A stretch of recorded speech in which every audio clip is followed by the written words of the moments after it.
Welcome back, folks. It is a dreary, rainy afternoon here in the DC, Maryland, Virginia area.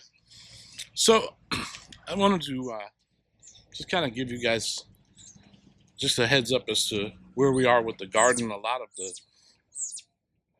the vegetables, just heat stroke, whatever you want to call it. It's been so deathly hot here.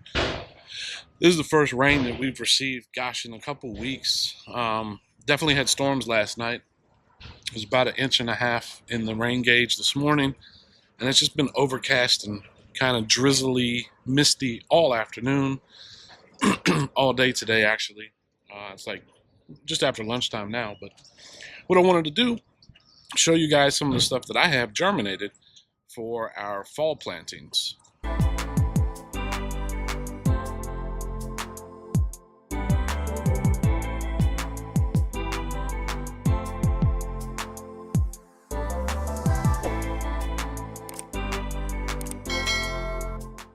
So, as you see right here, I have everything set up just on some sawhorses on a wood pallet.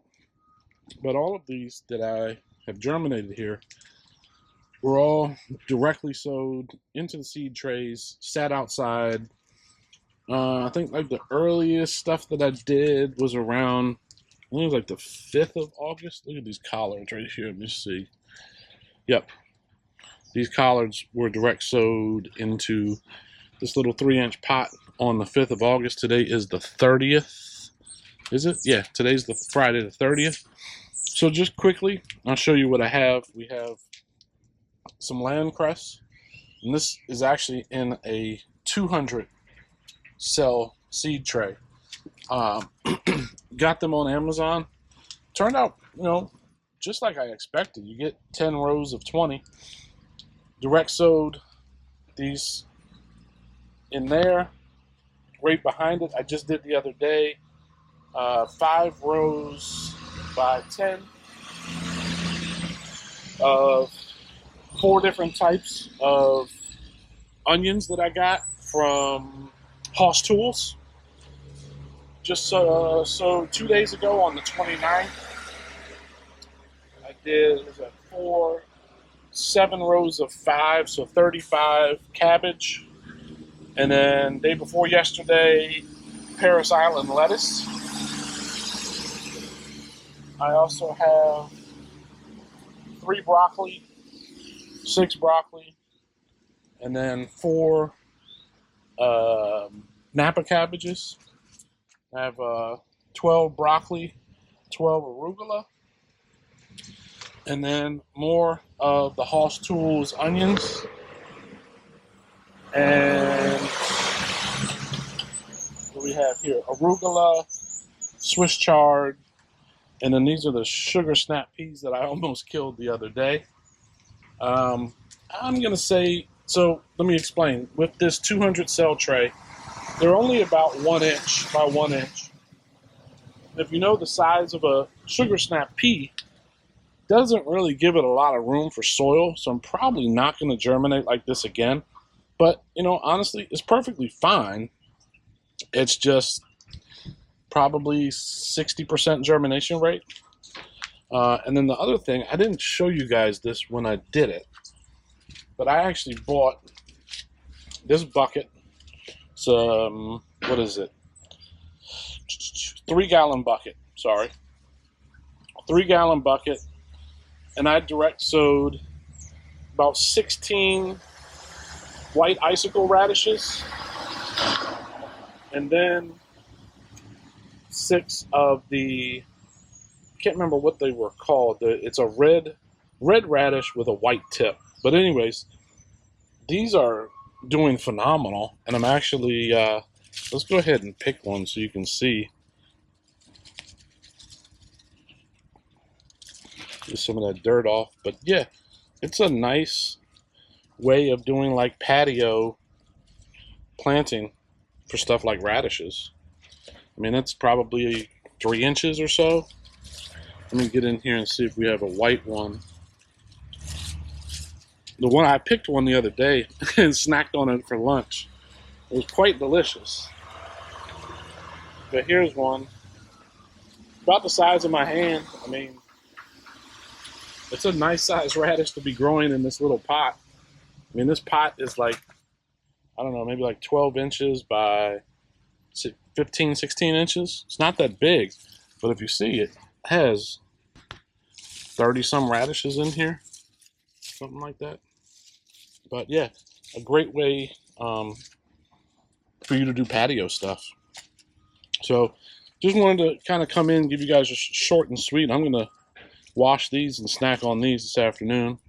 But just kind of give you an idea of, this is not a lot of square footage. I mean, I have 200, 400. That's a 50 cell in the back right there. Another, let's just say 50% on the sugar snaps, so 50 there. On the cressy greens, the land cress, I'm going to say it's about 50, 60% germinated. So let's call it 100, excuse me, let's call it 50. Let's call it 100. I'm not sure what the onions will do back there, but you see these onions here are great. Same 4 varieties that I planted in both from Hoss Tools. And then we'll see what the cabbage and stuff does. But I'm gonna guesstimate that I'm gonna be able to plant probably three 4-foot by 8-foot beds at least, with just this little footprint here. You know, this pallet's only like, I don't know, 3 feet by 4 feet.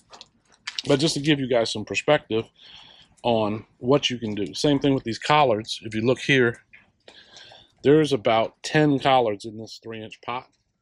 So I'm going to wait for the rain to dissipate, let that dry out just a little bit, and then I'll be taking those, separating them and putting them in their own individual 3-inch pot, and then let them get up to a hardy size so I can, you know, plant directly into the raised beds.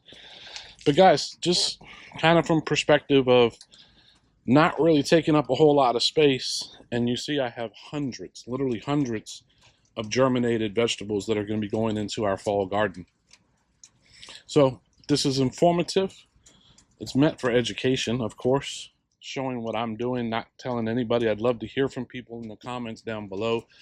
Maybe your perspective, what you've done. I mean, to be able to grow radishes like these in a small little pot. I mean, I think there's 1, 2, 3, 4, 5, 6, 7, 8 rows, 4 wide.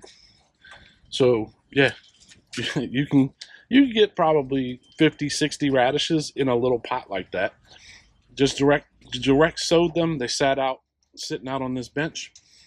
That was when was this? 28th of July. So about 4 weeks, something like that. It's about four weeks, going on 5 weeks. And the radishes are healthy and ready to go and be consumed. So that's it for now. I just want to give you guys kind of an idea of where we are with our fall crops, how easy it is to kind of start your own stuff. You don't have to do it on any type of scale like this. I'm not like a market gardener where I'm growing, you know, to sell stuff at market. This is mostly personal consumption, and then for the community garden for us to give away to the elderly and other people in the neighborhood. Anybody that wants it, they're more than welcome to have it. So with that being said, I'm gonna cut this short, and I'll see you guys on the next one.